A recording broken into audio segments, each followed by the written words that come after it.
The richest fight in the history of boxing had two men in the ring. One of them is now broke, the government at his door, his passport on the line. We told his story. But the other man, his story is the exact opposite, and somehow it's even stranger. Manny Pacquiao made $575 million in the ring. He beat his own tax authority in court and kept it. He became a senator of his country. He climbed from a dirt floor to a fortune most people can't imagine. By every measure, he is the man who did everything right, the anti-Mayweather. And at 47 years old, with nothing left to prove and every reason to walk away, he just climbed back through the ropes to fight again. So this is the question that makes no financial sense at all. Why would a man worth over $200 million, a former senator, a boxing immortal, risk his body one more time against fighters half his age? The answer isn't about money. He has the money. The answer is about the one thing all the money in the world couldn't buy him, and about a single payday worth tens of millions that another man's financial collapse just reached across the ocean and stole out of his hands. To understand it, you have to see the whole arc, from a dirt floor to a fortune to a fight that vanished. To understand it, you have to start where he started. Manny Pacquiao grew up in genuine grinding poverty in the Philippines, the kind most people watching this have never seen. He dropped out of high school. He started boxing at 14 years old. Not as a dream, but as a job, leaving home to help his mother feed his brothers and sisters. He fought for a few dollars a night, a boy earning a living with his fists before he was old enough to drive. And from nothing, he built something no fighter in history had ever built. Manny Pacquiao became the only boxer ever to win world titles in 8 different weight divisions. Not 2 like the greats, 8. He beat a generation of legends on his way up, the names that defined an era of the sport, climbing through weight class after weight class, each one supposedly too big for him, each one falling anyway. A physical and commercial impossibility done by a kid who once fought on an empty stomach. That rise is the foundation of everything else, because when a man climbs that far from that low, the fortune he builds isn't just money to him, it's proof. And proof, it turns out, is much harder to walk away from than cash.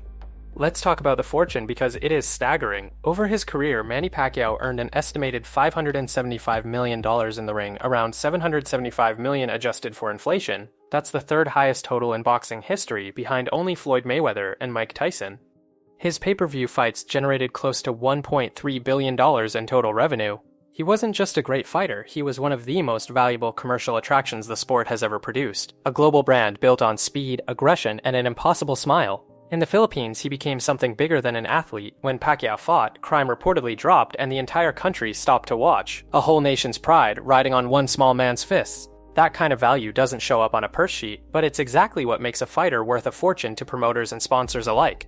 And the crown jewel was the fight everyone remembers. In 2015, he finally fought Floyd Mayweather, the richest boxing event ever staged. The Mayweather bout alone generated around $400 million, and Pacquiao personally walked away with roughly $120 million.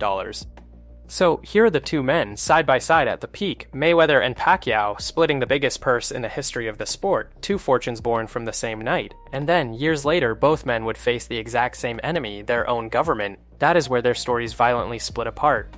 Because Manny Pacquiao, just like Floyd, got hit with a massive tax bill. The Philippine Bureau of Internal Revenue came after him for $55.8 million, over 2 billion pesos in taxes, penalties, and interest for the years 2008 and 2009, claiming he failed to fully report his American earnings. For a while, it threatened to swallow everything. His and his wife's assets were caught up in it. It was, on paper, an even bigger tax nightmare than the one Floyd Mayweather is drowning in right now. But here's where the mirror cracks. Manny Pacquiao fought the taxman and he won. In 2022, upheld again in 2023, the Court of Tax Appeals threw the entire assessment out. And read why, because it's remarkable. The court found that Pacquiao was never given due process, never given a real chance to explain his side, and it found that the government's assessment of what he supposedly owed was built in part on newspaper articles and clippings that were never even verified. The case collapsed, Pacquiao kept his fortune.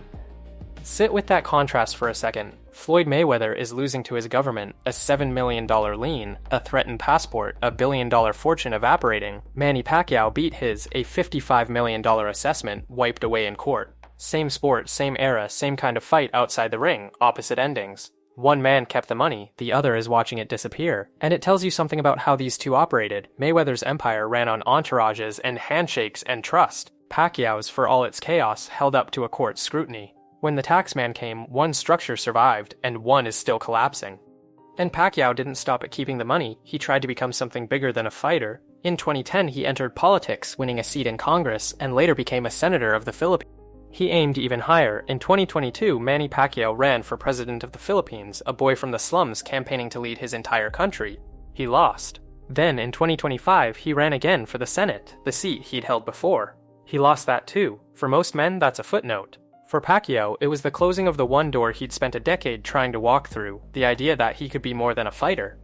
And this is the hinge of the entire story. A man with $220 million, a legendary name, and a nation's love kept reaching for something the money couldn't hand him: relevance, purpose, a stage. And in the summer of 2025, having just lost that stage at the ballot box, he did the only thing that ever truly made him feel like himself.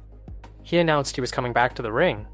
Not because he needed the paycheck, he didn't, but because for a man who climbed out of nothing, the ring was never really about the money. It was the one place the world could never take him. Losing an election doesn't hurt like that. Losing the ring does.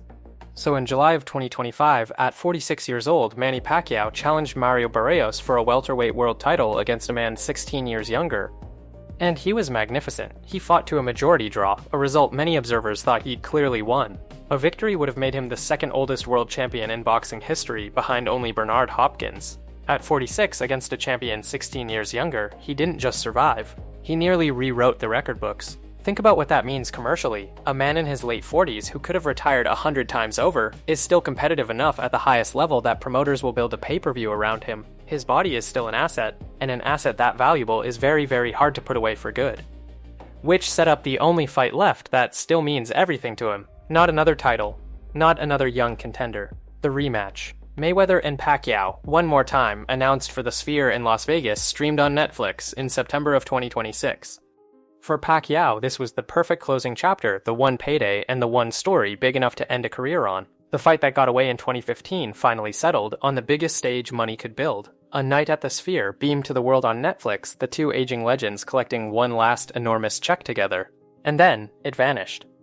The rematch was postponed indefinitely, pushed all the way to early 2027. And here's the gut punch: it didn't collapse because of anything Pacquiao did. Read the reason Pacquiao's own camp gave.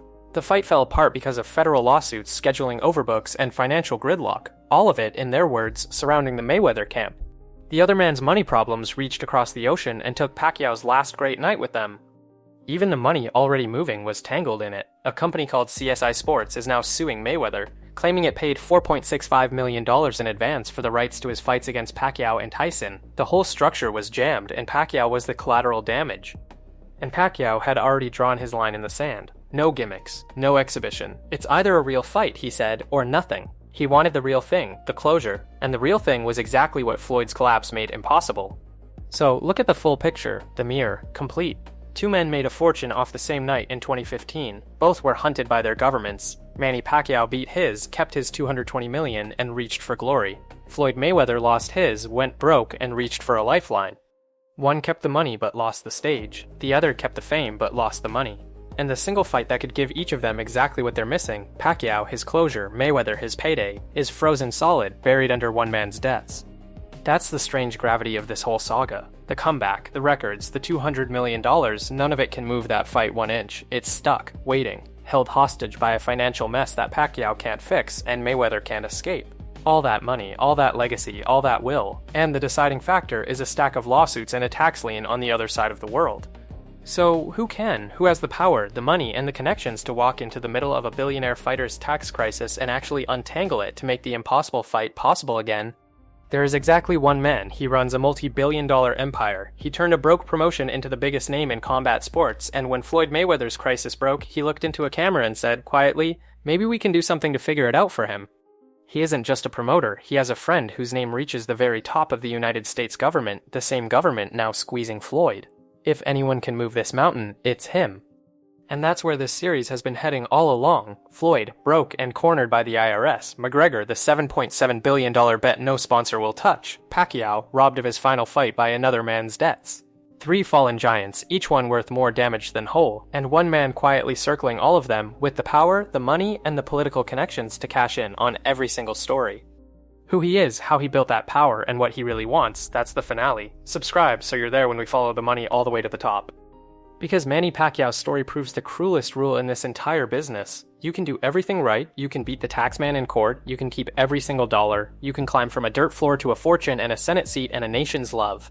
And still, the one night you want most can be taken from you by a man you already beat, sitting an ocean away drowning in his own money. In this game, it turns out your own discipline isn't enough. Your fate can be decided by someone else's collapse. And the only person who can reverse it is the one man powerful enough to profit from all of it.